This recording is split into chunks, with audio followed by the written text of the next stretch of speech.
Gracias por seguir en sintonía con nosotros. Para este diálogo urgente está el viceministro de Políticas de Desarrollo del Ministerio de la Presidencia, Juan Ariel Jiménez. Gracias por acompañarnos en este lunes. Gracias por la invitación. Juan Ariel, en el día de ayer y tal vez el sábado, se trató mucho el tema de la recién aprobada ley de lavados. Mucha gente no entiende cuáles son los límites, cuáles son, específicamente el problema es cuáles son las industrias, digamos, que se mantuvieron fuera de esta ley. ¿Y por qué? Por favor, explícanos un poco sobre eso. Claro, con gusto. Bueno, primero que nada, la nueva ley de lavado de activos que ahora mismo está en la Cámara de Diputados es un instrumento jurídico que viene a fortalecer la capacidad regulatoria y la capacidad de prevención de la República Dominicana en actividades ilícitas como el lavado de activos y el financiamiento del terrorismo. La verdad es que cuando uno analiza la ley, se da cuenta que viene a robustecer el aparato jurídico dominicano. Amplía el listado de delitos precedentes de lavado para incluir ahora mismo la corrupción en las funciones públicas, para incluir la evasión fiscal, los delitos medioambientales, la falsificación de medicamentos. O sea que ya todos esos delitos, además de poder ser perseguidos por la actividad ilícita que conllevan, si generan renta y se quiere introducir al sistema formal, también los puedo perseguir por lavado de activos. O sea, imagínense que ahora, digamos, un funcionario público que en el ejercicio de sus funciones se enriquezca ilegalmente, ahora, además de condenarlo por corrupción, se puede también perseguir por lavado de activos.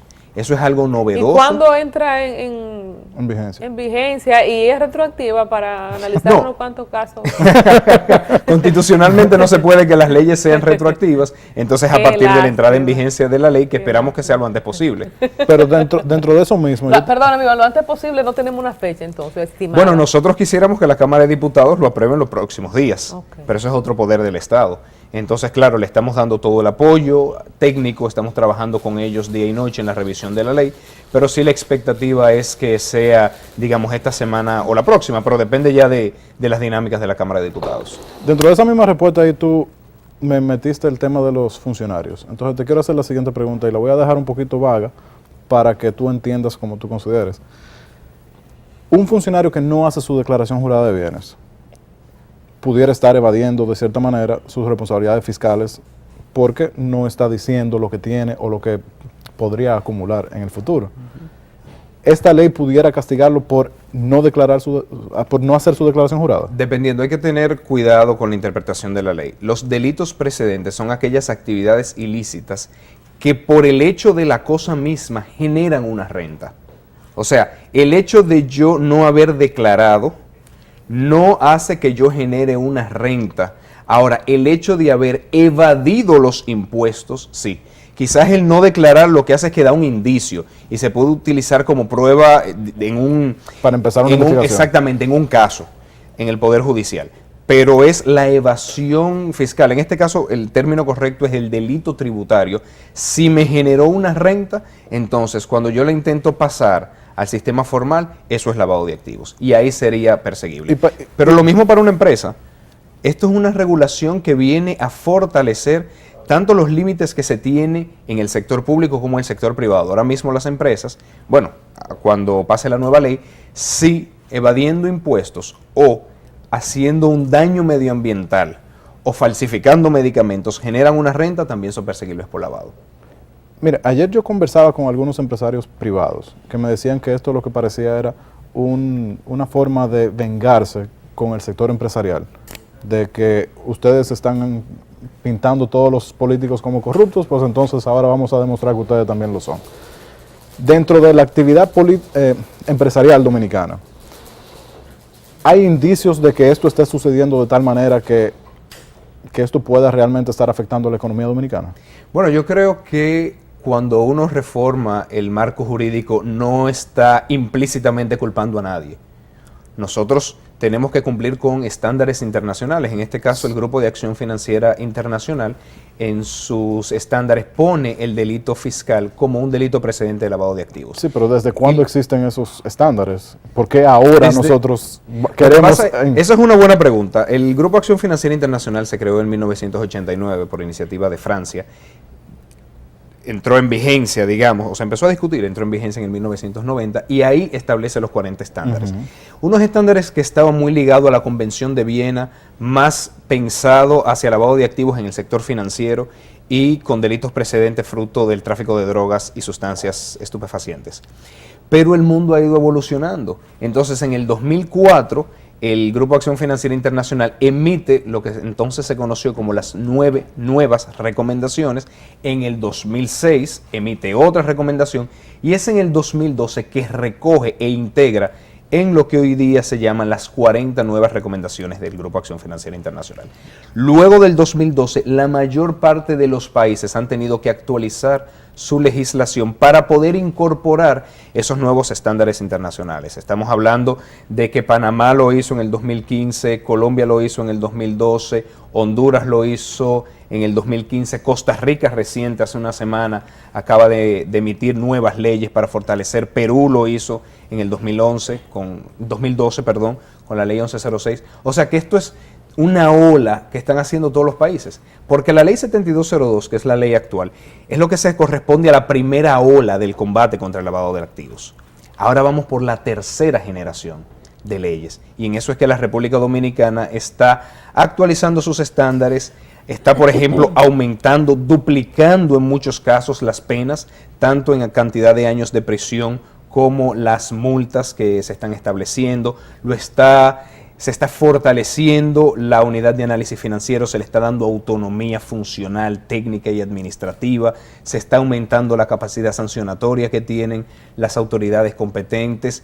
O sea que es todo un fortalecimiento en el marco, primero, de un entorno internacional que lo está exigiendo y nosotros vamos a ser evaluados este año. Bueno, ya estamos en proceso de evaluación por el GAFILAT, que es Grupo Acción Financiera Internacional de América Latina, pero también en un movimiento de la sociedad que quiere más transparencia, que quiere que se persiga la impunidad. Bueno, pues eso involucra muchas cosas, entre ellas fortalecer las leyes que tenemos en el país. Bueno, yo no sé si Iván tiene más preguntas en el sentido de esto de la ley, pero ya que estamos hablando de impunidad, de corrupción, de cosas internacionales que vienen a formarnos también para entrar en ese régimen de cómo debe manejarse un Estado, un país, y obviamente ustedes los funcionarios y servidores públicos, y tú que representas una nueva generación de políticos, porque entiendo que estás en esa posición en tu condición de político también, este fenómeno de Odebrecht, y a propósito de todo el escarceo de la sociedad civil, de los grupos verdes y tanta gente que pide transparencia, tú estás siendo parte vivencial de este momento de la historia. ¿Cómo te hace sentir, al margen de esta ley que tú comentaste, la aprueben o no, de lo que estas organizaciones internacionales nos requieren? ¿Tú expectas que vamos a tener un cambio de actitud en los políticos o un cambio de políticos a partir de lo que está sucediendo ahora? Yo creo que sí, se está viendo en la mayor parte de los países del mundo cómo está surgiendo una nueva generación. Digamos, quizás el caso más representativo, el nuevo presidente de Francia, Emmanuel Macron, que apenas con 39 años, no con mucha experiencia en la vida activista, partidaria, pero también en España como nuevos grupos entran al Parlamento, grupo de jóvenes que anteriormente no eran conocidos en el medio público. Y asimismo muchos países.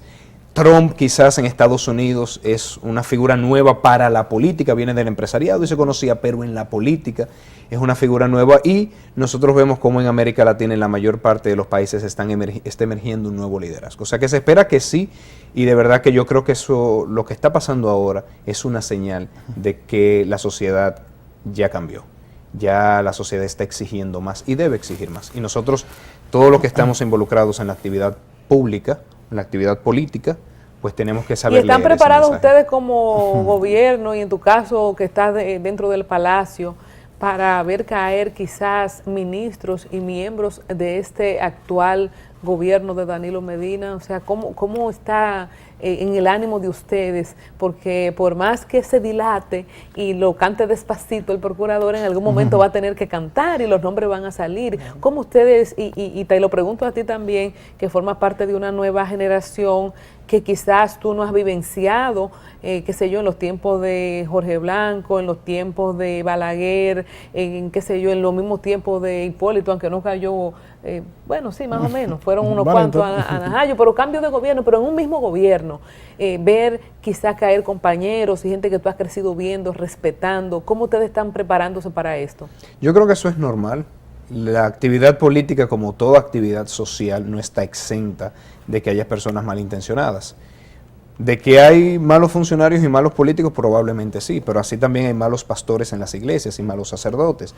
Así también en los matrimonios muchas veces el esposo o la esposa tiene grandes problemas. En las familias hay problemas. Entonces, muchas veces la política no es más que un reflejo de la sociedad, y en la sociedad lamentablemente se ha dado una inversión de la escala de valores que se está reflejando. Quizás la política es lo más visible, es lo que más afecta al ciudadano, pero se refleja en cada una de las actividades del ser humano. ¿Y están preparados entonces? Claro que sí, pero claro que sí. El presidente lo ha dicho. Algunos padrinos tuyos, algunos, tú vas a tener que ir a ver a Najayo. Bueno, padrino solamente tengo uno, Sí, padrino que es un señor esperemos que no sea funcionario. Pero en sentido así, tú sabes, por decir, gente que tú has crecido viendo. Que Sí, porque tú estás en una posición un poco incómoda en este momento, porque como miembro del PLD, o sea, te toca un poquito más de fondo, porque hay funcionarios que no son políticos, que caiga uno, que caiga otro, simplemente es adecentar la vida pública. Sí. Pero realmente como miembro del PLD, tu padre es miembro del comité político, Así que es el más alto nivel, o sea, se pudiera ver un poquito más aprensivo el hecho de tú decir que adecentar esa vida pública o esa vida política pudiera limpiar un poco el partido del que tú eres parte, y que también, y viene mi pregunta, eso pudiera crear esa nueva generación que el PLD está esperando. Sí. O sea, desde hace unos años uno está diciendo, pero ¿por qué esta fábrica de presidentes que el presidente Leonel Fernández había dicho que iba a surgir, no ha surgido? Tal vez esto limpie estos moldes viejos y permita crear esa nueva generación.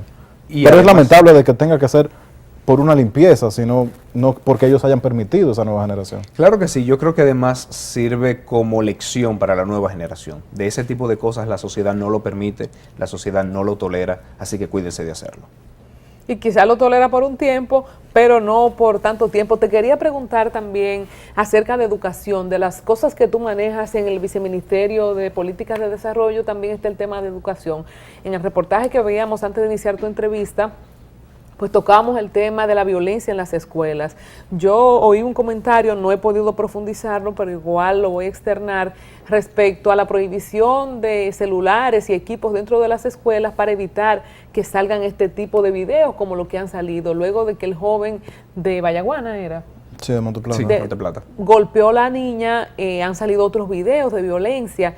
Yo entiendo que esto es una apreciación muy particular, no filmando lo que sucede en las escuelas, deja de suceder lo que está sucediendo. ¿Cuáles son estas aristas que ustedes están ponderando al margen del 4% de las construcciones en reforma dentro de las escuelas, aunque esto es un flagelo que viene de la familia, como tú mencionabas, para enfrentar esto que está sucediendo, que es alarmante, de violencia en las escuelas?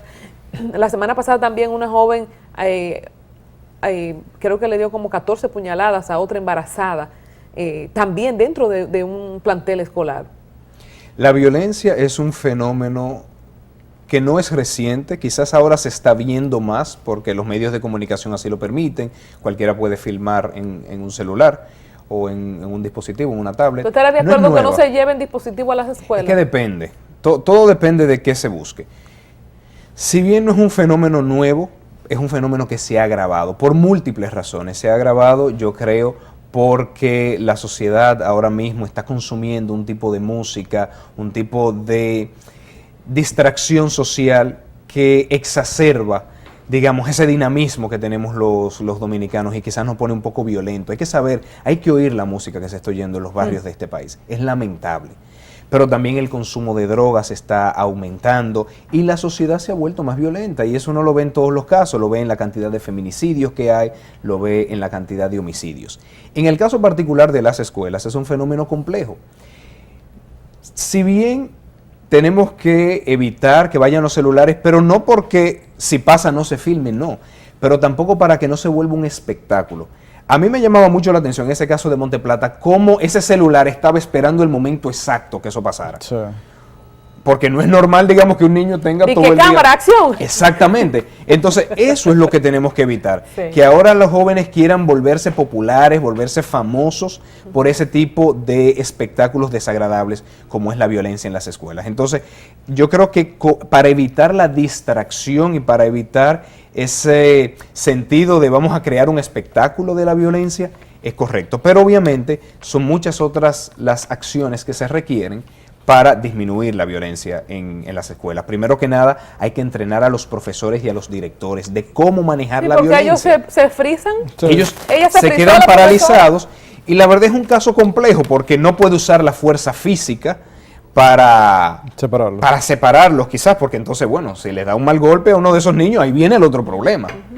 Pero es que el joven violento no es violento en el momento que pasa la acción. Es un joven que viene dando señales de violencia desde mucho antes, que el profesor, el director y todo el equipo docente debe de saber identificar, debe de saber ubicar las posibles causas, qué estará pasando en el hogar de ese niño, y debería referir a un orientador escolar que tenga las competencias profesionales para manejar esos casos. Y hay esa estructura, hay orientadores escolares. Claro que sí.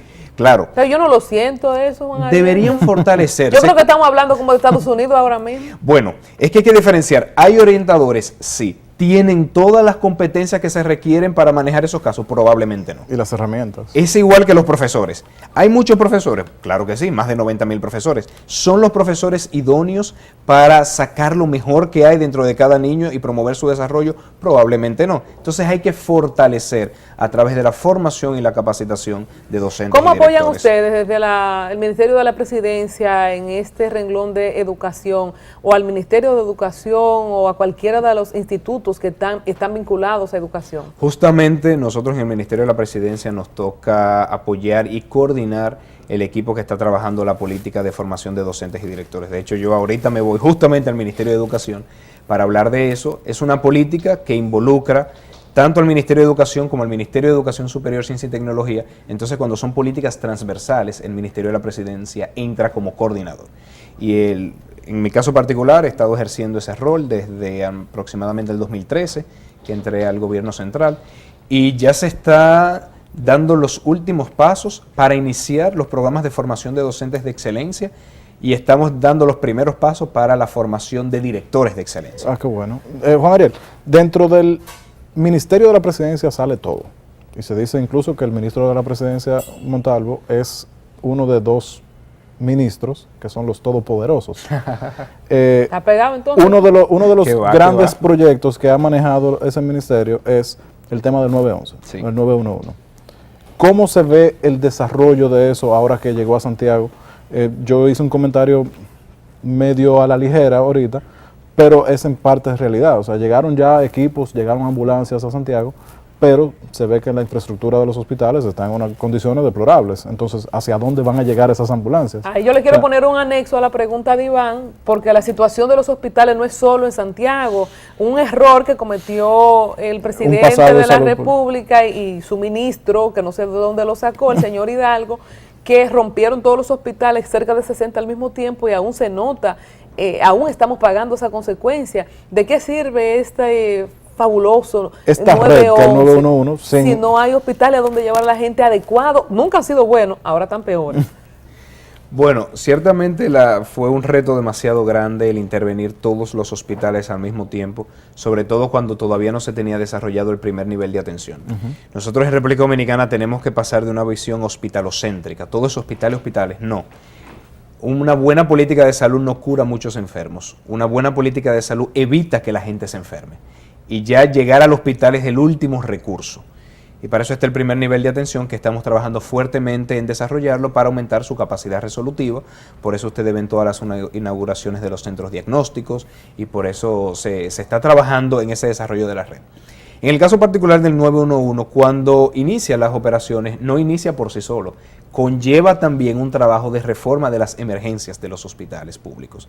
Entonces, así por ejemplo, cuando se implementó en Santo Domingo, se trabajó mucho con las emergencias de ciertos hospitales aquí en la ciudad, luego se llevó a San Cristóbal y no inició hasta que no se tenía claro que las emergencias ya tenían mayor capacidad resolutiva. Entonces muchas veces el 911 lo que hace es que pone presión al sector salud para que rápidamente termine de adecuar sus emergencias, que ciertamente, hay que decirlo, no están en las condiciones óptimas, no solamente de infraestructura, también hay temas organizacionales que son muchas veces el mayor reto. Aquí se escucha lo que dijo Jesús, que los últimos serán los primeros. O sea, lo último que deberíamos estar hablando es del 911, cuando la estructura que recibe la persona con la emergencia no existe. Pero bueno, aunque sea de atrás para adelante, está presionando la cabeza. Y además hay que saber que el 911 no es solamente para casos de emergencia médica. También cuando hay problemas a la seguridad de la persona, pues ellos van y pueden resolver, y además conlleva también un sistema de videovigilancia que ayuda al combate del crimen organizado. Ojalá que lo que pudiera ser o pudiera llegar a ser el 911, que debería ya llegar a nivel nacional, funcione. Y lo digo de la manera más sincera posible, porque ciertamente tú pintas muy bonito el escenario de que ellos se están forzando para que se termine, que no son óptimas, pero la realidad es que, por ejemplo, el Cabral Ibáez tiene 5 años, 7 años, 2.000 millones de pesos abajo, y cada vez que cae un aguacerito, se inunda.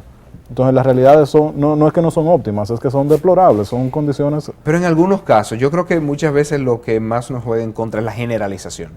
Uno tiende a ver... Y por eso te dije el nombre de uno específico. Exactamente. Ese es el más grande. Claro, pero justamente algo que tiene bueno el 911 es que también conoce la realidad de las emergencias y lleva... Y sabe allí, dónde ir. Claro. Entonces quizás el Cabral Ibáez es el que yo tenga más cerca. Y yo, si no tuviera el 911, estaría forzado a ir ahí.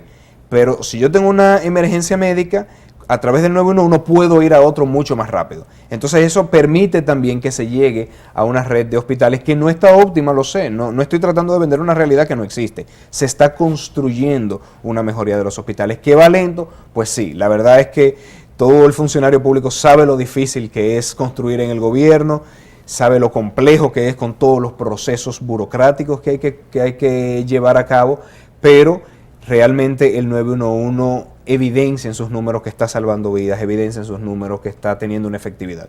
Obviamente va a ser mayor en la medida en que se fortalecen las emergencias de los Finalmente, hospitales. de mi parte, el tema de financiamiento, hoy vemos en portada en el Caribe al señor Andy Dauaje, que dice que plantea otros métodos para financiar y sostener el 911 diferente, o el 911 diferente a lo de poner el impuesto a telecomunicaciones. Un impuesto a las telecomunicaciones. ¿Cómo está el tema? Tú que eres economista realmente, ¿verdad? ¿Cómo está el tema de la sostenibilidad en cuanto al sustento económico del 911?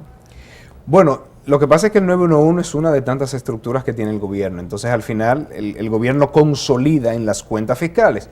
¿El 911 necesita más recursos? Sí, bueno, más recursos necesita todo en el país. Ciertamente, una obra emblemática como esa y que su ejecutoria conlleva salvar vidas, pues se tiende a privilegiar en los presupuestos. Entonces, ya sea a través de un aumento de los impuestos a las telecomunicaciones, ya sea a través de mayores recursos presupuestarios, de alguna forma, pues se va a aumentar los ingresos para poder dar sostenibilidad a un sistema que ahora va a la parte norte, donde no es solamente Santiago, también va a involucrar otras provincias como Puerto Plata. Y ahora que tú comentas eso, me surge otra pregunta, el tema del endeudamiento externo que economistas, colegas tuyos, la semana pasada de diferentes litorales políticos, todos de acuerdo le pedían al gobierno cesar, parar el aumento del endeudamiento, y cuando hablamos que para ser posible el 911 haya que poner alguna otra carga fiscal en algún sector para sostener esta obra que es yo pienso que de los pilares para exhibir de Danilo Medina. ¿Qué opinas tú de cómo vamos